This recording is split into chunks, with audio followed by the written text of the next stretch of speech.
शक्ति का प्रतीक। उनकी आंखों में एक अजीब सम्मोहन था। कोई भी उनकी आंखों में देखता तो उसे अपनी गलतियां खुद याद आ जाती थी। वो न्याय के राजा थे, न कमजोर पर अत्याचार करते थे, न शक्तिशाली से डरते थे। लेकिन उनकी सबसे बड़ी पहचान थी उनकी भक्ति। वासुकी नागलोक के राजा थे। नागलोक यानी पाताल लोक का वो हिस्सा जहां सर्पों का साम्राज्य था, जहां रत्न माणिक्य से भरे महल थे, जहां नाग कन्याएं नृत्य करती थीं, जहां ज्ञान की नदियां बहती थीं और जहां वासुकी न्याय और प्रेम के साथ राज करते थे। उनके दरबार में कोई भेद नहीं था, छोटा नाग हो या बड़ा, सबको समान न्याय मिलता था। यही उनकी महानता थी, यही उनका धर्म था। लेकिन दोस्तों, वासुकी की असली कहानी की शुरुआत होती है उस तपस्या से जो उन्होंने भगवान शिव के लिए की थी। बहुत पहले की बात है, जब नागलोक अभी अभी बसा था, जब वासुकी अभी युवा थे।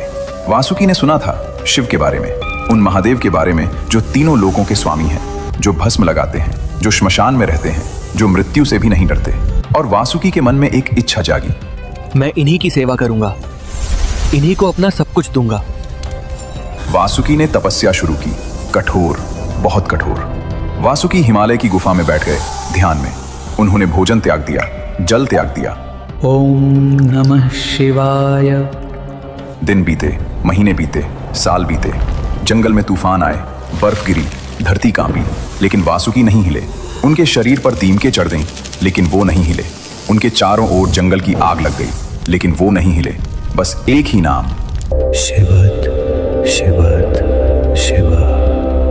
और फिर एक दिन वो पल आया। जमीन हिली, आकाश गरजा और वासुकी के सामने प्रकट हुए भगवान शिव। जटा में गंगा, माथे पर चंद्रमा, गले में रुद्राक्ष, आंखों में एक अजीब शांति।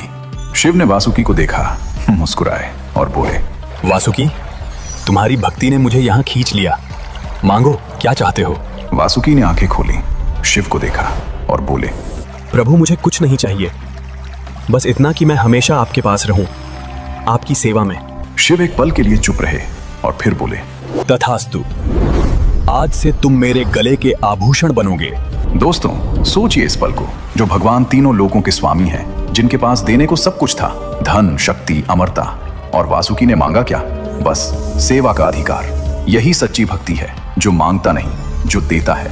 और शिव ने भी इसे समझा, इसीलिए उन्होंने वासुकी को ऐसा स्थान दिया जो किसी देवता को नहीं मिला, खुद अपने गले में। आज भी जब आप शिव की तस्वीर देखते हैं, उनके गले में लिपटा नाग, वो वासुकी हैं, आज भी, हर पल। लेकिन दोस्तों, वासुकी की कहानी यहां नहीं रुकती। अब आने वाला था वो दिन जो वासुकी की असली परीक्षा था। वो दिन जब उनकी जान दांव पर थी, जब उन्हें एक ऐसे काम के लिए हाँ कहनी थी जिसका दर्द शायद मृत्यु से भी बड़ा था। त्रेता युग की बात है। देवताओं